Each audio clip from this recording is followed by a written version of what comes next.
Number one, educational system is messed up. It is a lie. It's a hoax. It sells air and belief. It is like selling heaven. At one time, the Catholic Church sold heaven. They dissected the sky. In the 15th century, they said, if you want to sit near God, you can pay money, and they give you a certificate of indulgence. And you will, when you die, they will bury you with it. When you get to heaven, you will show it, and then you will sit near God.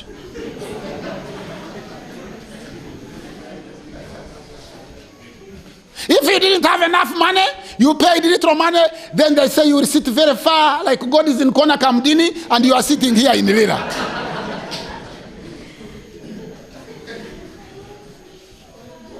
It is the same thing as education. Education promises you the entire earth. It says when you go to school, after you have sold your goats, and sold half of your land, and borrowed money from microfinance institutions, and spend your time hiding away from money lenders and or court brokers, that eventually your daughter will get a certificate. Then you will hold a party, and after holding a party, he will get in the highway of jobs, and he will get a good job, and he will restore everything that you have said, even adjusting to inflation and interest rates. That's what education tells you.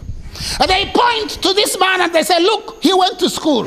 He's a well-educated. Look at this professor. Look at that person. Oh, they all studied. And you know how we know they studied? Because they are not in the village.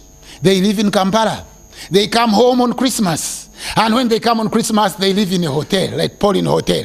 Because the village is too crude, too rough for them. You know, people will be smelling after sweating and digging food. So they don't bring their children, you know, in very fancy clothes, holding their hands to show them to their grandfather. And they take a picture with the grandfather on a smartphone or a tablet, you know. And then they will show the grandfather, and the grandfather will say, oh, really, this is wonderful.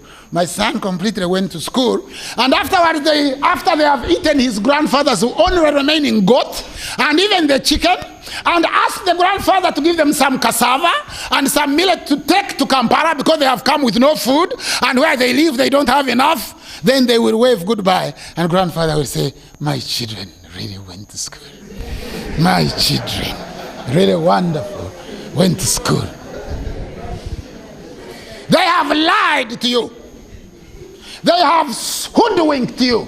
They have bamboozled you. They have cajoled you. They have cheated you. They are telling you almost everything is falsehood.